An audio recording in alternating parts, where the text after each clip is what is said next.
Yeah, Happy New Year to you. Welcome along to the first Gillette Soccer Special of 2026. A huge evening, as you've seen, ahead in the Premier League, but it is the EFL that welcomes in the new year with a full fixture list and goals as they go in for you from 3 o'clock. Today, in the company here in the studio of Luke Chambers and Clinton Morrison, we've got a soccer special debut for the former Wolves and Birmingham winger Jordan Graham. Jordan, great to have you with us alongside his old Oxford teammate Jamie Mackey. Happy New Year to you all, guys. The new year just a matter of hours old. The fireworks have just about fizzled out. The hangovers are real. But already we have a huge story in the Premier League. Chelsea parting company with Enzo Maresca this morning. They've confirmed the news in a statement a couple of hours ago. First time in Premier League history that a manager has left his job on New Year's Day. What a story. What a start to the year. Let's get stuck into it with our panel. In a year and a half in the job, he won 2 trophies, including the Club World Cup. A month or so ago, they demolished Barcelona, and we were talking about them as Premier League title contenders. Clinton, let me come to you first. How on earth has it come to this, then, that he's gone? Yeah, I'm surprised, to be fair. But then you look at me a few days ago as well, or maybe last week, and there's a comments about, and everyone thought that was to do with the board, but I think earlier on, listening to maybe what Carvey was saying, that's not nothing to do with the board. I don't think he fell out of the board. I think it's more the medical team, because he wanted to play certain players, and the medical team are saying, well, you can only play it for 60, 70 minutes. He wants to play it for longer. So obviously, when the Chelsea fans are singing, you don't know what you're doing, when he's taking off players like Cole Palmer, that is because he's dictated to by the medical team, and that's what happens at the moment. So it's been difficult for Enzo Maresca. I do think he chops and changes too much. They have spent a lot of money. I think he tries to keep too many players happy. When you're at Chelsea Football Club, what you need to be doing is challenging for the title. When he comes out and says, oh no, we're going to be challenging for the top 4, that's not what you're there for, Chelsea. The owners spent a lot of money at that football club. They want success, and at the moment they're not getting success. You said it, Jules. A month ago he was manager of the month, beat Barcelona, got a draw against Arsenal, where they should have. If Caicedo stays on the pitch, they could have won it, and everyone's talking about in a title promotion chase. And now you look at it now, a month later he's lost his job. So listen, it's probably disappointing for Enzo Maresca, but the Chelsea hierarchy, they run that football club basically, Jules. Like, they sign the players and they want their manager to just coach and get the results on the pitch. But that run of form there, Jules, for Chelsea, the last 10 results, is nowhere near good enough. Like, no disrespect to Bournemouth. Bournemouth haven't been in good form, and you're at home and you're only getting a 2-2, and in the end, Bournemouth could have gone on and won that game as well. So, yeah, you never like to see a manager lose his job, but Chelsea's a massive football club, and Enzo Maresca probably should have been doing better. But you have to take into account he has won trophies with that football club as well. So results part of the story, but I mean, it's clear there's something else to this as well, Luke, behind the scenes, whether it is the medical staff, whether it is the hierarchy. We first got a sense, a bit of a whiff that something wasn't right when he made those comments after the Everton game about a lack of support. Even so, did you think it would end with us sitting here on New Year's Day talking about him being gone? I think it's just the way it's happened so quickly and almost out of nowhere. Yes, you can make comments, but it seems with his 60% win ratio, winning the trophies that he has, and the way he's knitted together some of those players and brought some of them on to improve their football, I just think it's that last 10 run of games that Clint says that's really sort of put the nail in the coffin. When you start to make those comments, and then things like you're making substitutions, Cole Palmer comes off, then you're starting to hear you don't know what you're doing from the fans. It's a very, very slippery slope to come back from, and I think that's been the almost perfect storm that's obviously made this decision. It seems to have come from both sides at the end of it, to be honest. I mean, it's taken us all by surprise, the speed at which it's happened. Jordan, talk to me about the impact this is going to have on the Chelsea players right now. I think they've had New Year off. I believe they're due back in tomorrow to prepare for this huge game on Sunday against Manchester City. And the manager, the head coach, has gone. What's going on in their minds at the moment? Yeah, it's going to be really difficult. As you can imagine, they're playing one of the best teams in the country in their next game. So, of course, it's not ideal timing for something like this to happen. But I think Clinton and Chamber are bang on, really, in terms of clearly something's happened. That relationships have broken down there at the club. Bringing Cole Palmer off was that decision. I think none of us really kind of understood that. So that was a really strange one. And I think since the 30th of November, when they played Arsenal and they had that 1-1 draw, they've only won 9 games, actually. They've only won 2 games in their last 9 matches. So it's not what the Chelsea fans expect. It's not what the Chelsea hierarchy expect. And like Clinton touched on, they have won the trophies. But, Chelsea is a very they can be quite reactionary if things aren't going very well. And he's had quite a difficult time of late. So I want to say it comes as a surprise due to the timing and with the games that have got coming up. But at the same time, I think it's quite, you can never really gauge where the hierarchy are at Chelsea, and the decisions can be quite impulsive at times. So it's a shame, because you never like to see a manager lose their job, especially one that's won the Club World Cup and the Conference League. But it's about how the players can, kind of almost let this information sink in as quick as possible and prepare themselves for such a massive game coming up next. And I mean, the statement they put out was fairly short on the website, and they talk of the season, needing to get the season back on track, Jamie.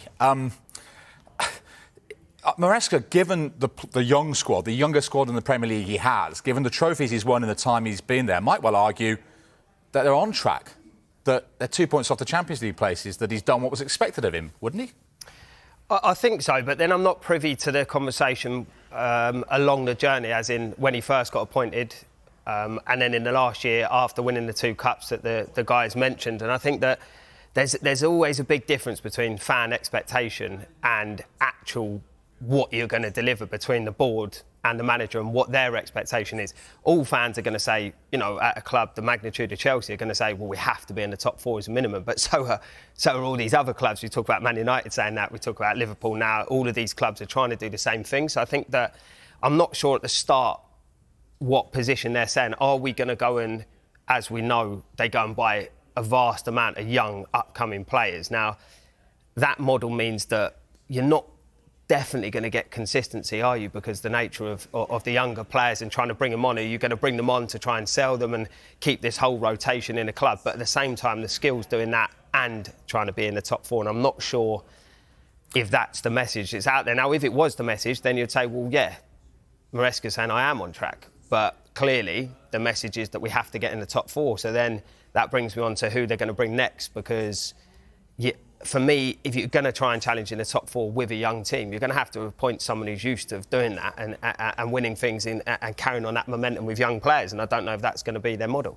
Just before we look at who it might be, just a final point on the statement, Clinton, that was put out earlier when they announced they'd parted company. And an interesting line to pick out when they say Enzo and the club believe a change gives the team the best chance of getting the season back on track. Now, normally when managers go, the club announces it. A few days later, we might hear the manager's version through the League Managers Association, for example. But this specifically says Enzo and the club believe a change gives the team the best chance of getting the season back on track. Isn't that effectively Maresca acknowledging that he was part of the problem then? Yeah, definitely. And you know what? His head could be turned. You don't know with other managers. They could be... He's obviously got... I know he's got a new agent. He's just gone with a new agent, Enzo Maresca. And it could be that maybe... I'm not saying this, but other clubs have turned his head. And he might think at the end of the season... He wanted out?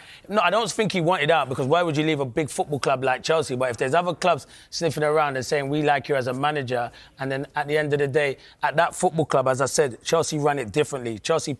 They sign all the players, and basically you coach the team and try and get the results. And maybe he wants a different challenge. And you can see Chelsea fans were not happy with him. The style of football. My friend's a season ticket holder there. And even when they were doing well, he didn't like the style of football. He said, it's too slow. And even when he was at Leicester and they got promoted, Leicester fans were disappointed with the way he was playing football, even though they got promoted. So, yeah, it's never nice to see someone lose his job. He will come back and he will get a job somewhere else. But at the moment, when it says both of them, it does feel like it's come to a joint decision.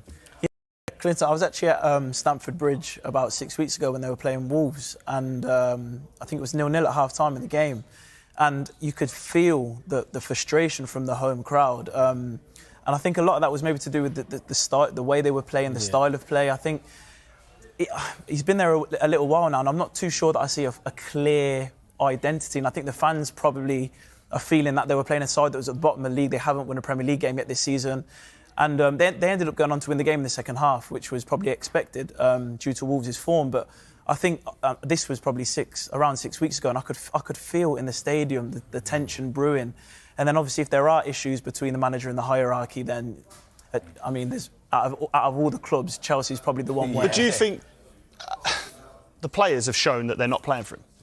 I've watched them quite a lot of late, and it's never once appeared to me that they weren't all pulling in the same direction. Clint? No, the players are playing for so him. that's the interesting thing. I do think the players are playing for him. I think you make a great point. Yeah, the players definitely are playing for him. I just think to myself, he makes too many rotations. All right, perfect example is this, and I understand Reece James has been one of the best around this season, and I understand you have to manage his minutes. They got the draw against Arsenal, and then they go to Leeds in midweek, and they kind of kick-started Leeds' season. Leeds lost to Man City on that weekend, and then went for Chelsea and went on a fantastic run. He changed the whole, near enough, not the whole team, but the majority of the team that had a good result. And I know it was only 3 or 4 days later, but look at it now. Does Pep Guardiola do that? No, he doesn't do that. Pep doesn't do that. I know it's different because they're going for the title, but I think he made too many changes. But this isn't your usual. As we've all played the game, and we know when a manager's under pressure and the lads come off it a little bit, rightly or wrongly, we've all been in that situation. This isn't your usual. Everyone thought Chelsea are absolutely having one. No, they're in touch, right, of the top 4. So it has to be down to something we don't actually But that's why know. it's We're so not privy surprising. to that. It's got to be. Yeah, that's why it's so surprising, because of the wording of the statement. They don't get these statements wrong. They take the time. They know exactly what they're trying to say, and the fact that they've mentioned he's come to the agreement with them together, it really sort of shouts that something's not quite right. Yeah. Obviously, why he's lost his job. And in terms of who takes over from him, Jamie, let me come back to you. Is it going to take a certain type of manager who's willing to fit into the structure and buy into the project, this young squad? Well, it has to be. Otherwise, you're going to end up the same way. 18 months in, and he's won a couple of trophies. They're fifth. And sacked, because obviously something's not right with that communication in terms of you have to play this player, you have to play that player. I'm not saying that is happening, because I don't know, but I'm saying... So does that limit their options then in terms of... Yeah, of course it does, and it has to, because you can't recruit a manager who wants to do their own thing, then sack them, and then you've got this whole merry-go-round, which we've seen before. It doesn't work. They've clearly got a plan in place, hence they're doing this now, and then they're going to appoint someone. Yeah, it does funnel down the options in terms of who you're going to get, because you're not going to get, in my opinion, an established winning type manager that we've seen before, because they're not going to have that. They don't have that, and they want to do it their way, and we've seen that with all these managers before. With Mourinho, for example, he wouldn't be able to do that, because he controls everything, and that's how he's had success. Now, that's why it might lend itself to... You know, we've heard Liam Rossini already. It might lend itself to that, where people will scream straight away and say he hasn't had enough experience yet at the top level. However, it's a little bit of a different job in terms of, by the way, he's done an outstanding job. Plus, he's at a Chelsea link club in Strasbourg within the group, and I think he's done such a great job. He might be able to relate perfectly to exactly what you were saying, that there's a clear line of communication in the style we want to play, the type of player we want to play, and if we don't do that, they're not going to progress and keep this merry-go-round of buying new players and selling players. Who's the better fit, Clinton? Liam Rossini or Oliver Glasner? Well, you know I'm going to answer. Even if I think it's Glasner, I'm going to say it's Liam Rossini, because I don't want Glasner to leave my football club. But listen, there's a lot of good names on there. Glasner's top drawer. You look at Cesc Fabregas, who's doing brilliant at Como, and he's an ex-Chelsea player. And Areola at Bournemouth. I know he haven't done good recently, but for me, like... De Zerbi's not going to fit into that. Yeah, De Zerbi. And you've got Xavi. Xavi's a name, to be fair. You know what? There's a lot of good names, but one thing I'd say is some of those ones don't want to be dictated. Yeah. They want to run it themselves. So if you look at it at the moment, I know Liam Rossini. I worked with him when he first came to Sky. He is one of the best ever, like, in terms of pundit. Straight away, he wants to go and do stuff on the screen that you do, the tactic stuff. And I'm like, really? We don't want to talk about the game, but he wants to do that. That's his manager's head on, because he's always coaching. The job he's done at Strasbourg is outstanding. The job he done when he went to Derby and he was with Wayne Rooney, it was all his coaching that he was doing. He was fantastic. And when he went to Hull, I thought he'd done a fantastic job. And Jay alluded to it. It is kind of like Chelsea's feeding club. So he wouldn't have, I'm not saying he wouldn't have, but if you go to Strasbourg and you're thinking, I've got teams here in the Championship and maybe in the Premier League that were interested in me, but I went there, you've definitely got one eye on, I might get that Chelsea job. And he's one of those, if you say to Liam Rossini, go on the pitch, coach these players, pick the best 11, he can do that, because he's a top and he's a young manager. And I'm, for one, I want to see young managers be given that opportunity. And Chelsea fans might say, he's not a big name. Doesn't matter if he's not a big name. Give him a chance because the way. But it does matter, doesn't it, at Chelsea? It does. I understand it matters, but no manager, and I don't know this from the hierarchy, but no manager is not going in there if he can't pick his own squad and by his own players. That's done by the board. So, as Jay alluded to, Jose Mourinho wouldn't go in there and say, well, you've got to work with that. He would do it because you're at Chelsea Football Club. Listen, if the job comes available and you that list of names, every one of those managers would take the job at Chelsea because Chelsea's a huge football club and it's massive and you've got superstars to work with. Me personally, Jules, I wouldn't take it because I wouldn't want to leave you lot on here, but I'm not in the running. Too warm and cozy. Liam didn't hang around, did he? Working with he didn't. Right? Yeah, he didn't. He knew about football. That's why he was on the screen. That's why he was on there. That's what I'm saying. You're still stuck here with us. Yeah, I'm still stuck here. I mean, it's a crossroads clearly in their season now, isn't it? I mean, we showed you the results. They've dropped off, no doubt about it, since the Barcelona and Arsenal games. But Luke, just finally, they're 2 points off the top 5 now. This is significant upheaval. It's a young set of players you've seen, as you've all been discussing, to be playing for this manager. Which way does this go now? Well, I don't think anyone knows, really. I think they've got a real good group of young players, especially, that some have excelled, especially in that start of the season. But again, the position they're in is a great position. Imagine having the opportunity to go into Chelsea when they're sitting 5th in the league. It's a massive chance for them. The list of names are there. I wouldn't say there's necessarily massive names on that list, which have probably been linked to Chelsea in the past. But as a group of players, all they'll be focusing on, we've all been there, is themselves. And what could they have done? Where did they see things go wrong? Are they looking at the next fixture, the ones that they've just been going through that run of 10 games, where winning only 3? One was including a cup game. It's just not where they would want to be as players. So they'll see it, look, as a fresh start. They're going to have some serious backing, which Chelsea have had financially, probably in this window again.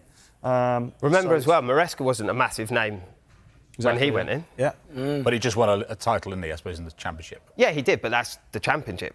Completely different to the Premier League.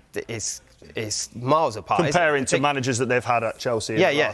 That's what I mean. It's not like a marquee name, and I think that was probably an issue for the fans at the start anyway. So would Rosina therefore be an issue? That he's not an Ancelotti, a Mourinho or a Conte or whatever? I would say, from a fan's perspective, yes. Yep.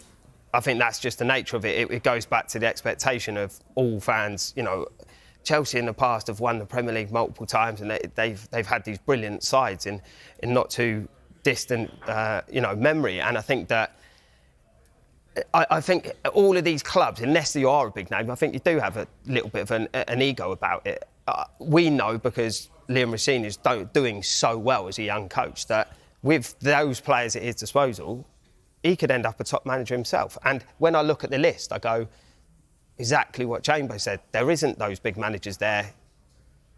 And I think that comes from, I don't think Chelsea are even looking that way, because they're not going to be able to control the situation and control the narrative day by day that they want to do. Do you know what it is? That list of managers is the managers that are available at the moment. And that is the best of the managers that are available at the moment. So, as you say, Iriola, you've got the likes of Glasner. They're more experienced than Liam Rosenior. I mean, that's a bookmaker's list. It's not a list that Chelsea have that's given what I'm us. saying. That's our list obviously, of names, but what I'm saying is that's a bookmaker's, and that's because there's a reason why they're the favourites, because they're doing well for their football club. You look at Oliver Glasner. I won't want him to leave Palace, but I think if he went to Chelsea, he'd be fantastic there. Iriola at Bournemouth, the job he's done there, he'd be good. As I said, Cesc Fabregas, he's a young manager. But George, you've got to give these youngsters an opportunity to go and thrive, because what's the point of going into coaching if you're never going to be given an opportunity? And we can always keep harping back on and say we go to an experienced manager, and I totally get it, it's Chelsea Football Club, and you have to get the right person in. But you've got to give these young managers an opportunity to go and express themselves. Just brief final word, Jordan. Yeah, the thing is as well, what I think is really important is you talked about there about this, the merry-go-round of managers that you keep coming in, and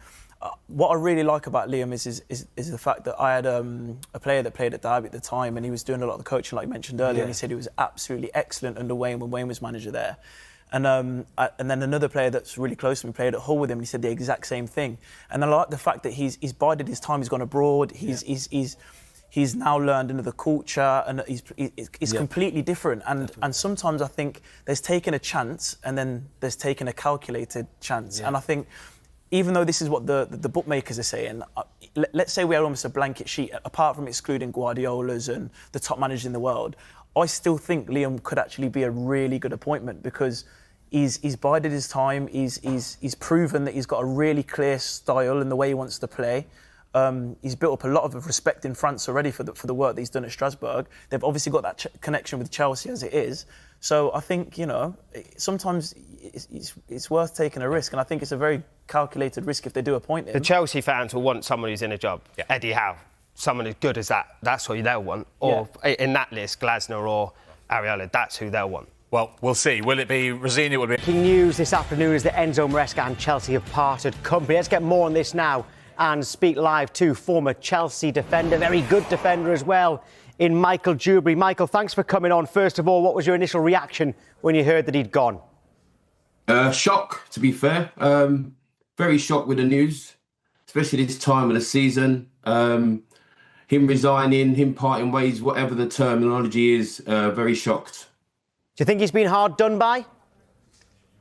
It's a results-based industry, isn't it? The results haven't gone his way. The results have been very poor. December's been very poor for him and Chelsea.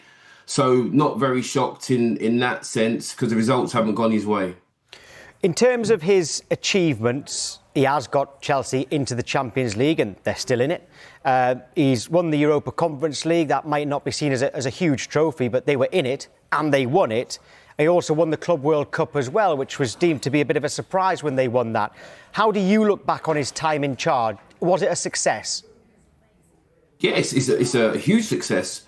He won competitions he was involved in. Regardless, I know the Conference League doesn't have the prestige of the Champions League, but he was in it. And if he didn't win it, it would have been deemed a failure, and he won it. He was entered into the Club World Cup with some big names, some informed teams, and Chelsea come away with winning it. So his time at Chelsea has been a huge success because the club's all about winning trophies. As he sits himself now, being in fifth and far 13 points or so away from Arsenal top of the league, that isn't a success. And that's maybe why there was a change of direction. This season isn't nowhere near what Chelsea wanted to build on and what he wanted to build on. So that's maybe why he finds himself in the position he is.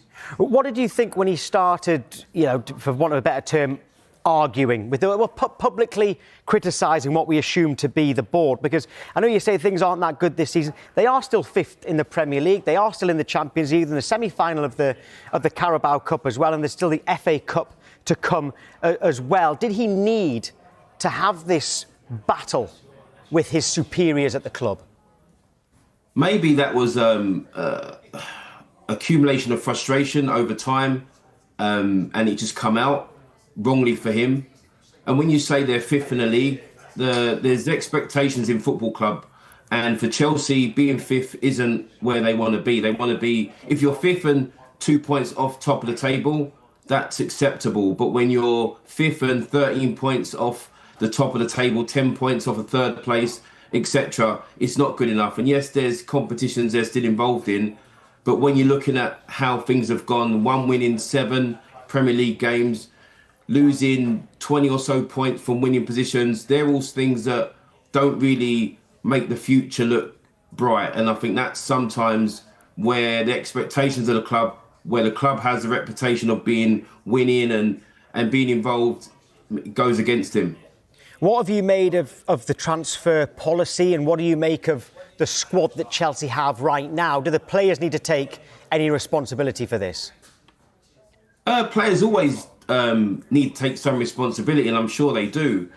But ultimately, the manager takes the fall. It's something that's always happened at Chelsea. Chelsea are renowned for chopping and changing their managers with great success. The timing has always been great when they change their manager. The new one comes in and has a positive response from the players and the whole club. So maybe the club have think, you know what, it's time for the change. But players always take responsibility. They're the ones playing. They don't just say it's the whole manager. So they will take some, but ultimately the manager where he gets the glory for being winner of the Manager World Cup and Conference League, he will have to take the fall for the club being in his position because he actually picks the team. What type of manager do you think Chelsea need now? In the past, under Roman Abramovich, they'd go for the biggest name out there with the best CV. Under this current ownership, they've gone for younger managers, up-and-coming managers. Which one would you prefer? They need to go for someone that the players will respond to.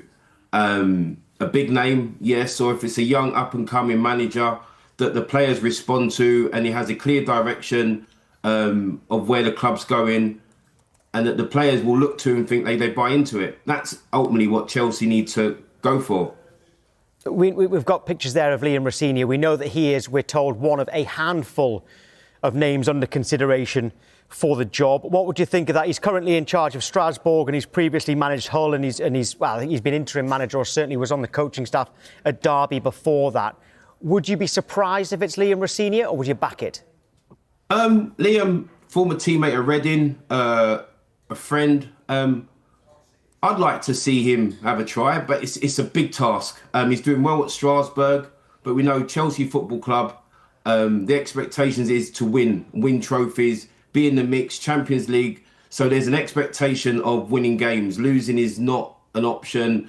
And, you know, a good successful campaign of coming fifth is not good enough. So if he does get the job, which, you know, the direction is a young manager, he's got a clear direction. You see the Strasbourg team play, the players buy into what he's saying.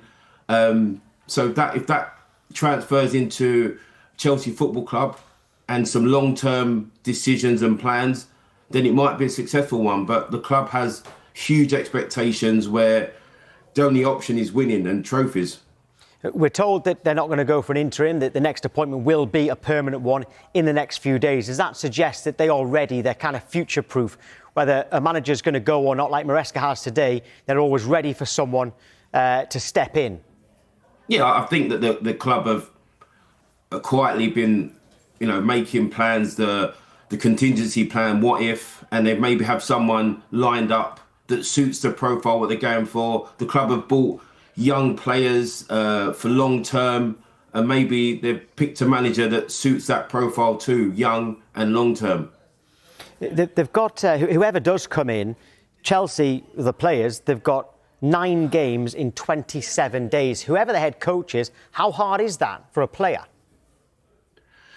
For a player, it's a tough schedule. They've got a big squad, and no matter how big the squad is, it's mentally tiring, physically draining. For the manager, it's just managing the games and making sure no one's going to be 100%, but as close to as possible, and managing rest and recovery and getting as much tactic on board as they can. So for someone coming into that for the new job, it's going to be a lot to get your ideas and your plans into the players without too much drastic changes. So there's a continuation and a flow about it. Players are used to this sort of situation where a manager or a head coach leaves. That upheaval happens at most clubs every season. But how hard is it to adapt to a new manager's philosophy? A new manager means, it's for some people brilliant because it's a chance, everyone's starting from afresh, a chance to impress this new manager. Those that are playing have to impress the new manager, so everyone has to really lift their game. So those players in their dressing room are starting from scratch, a chance to impress, a chance to get in the team or stay in the team. So that's where the lift will come. So as a player, you see it as an opportunity. Whichever way, whether you've been out the team or in the team, there's an opportunity to now impress this new manager. Which positions do they need in January if they do go into the market? You know, defence, they seem like they keep swapping around in the central defence position.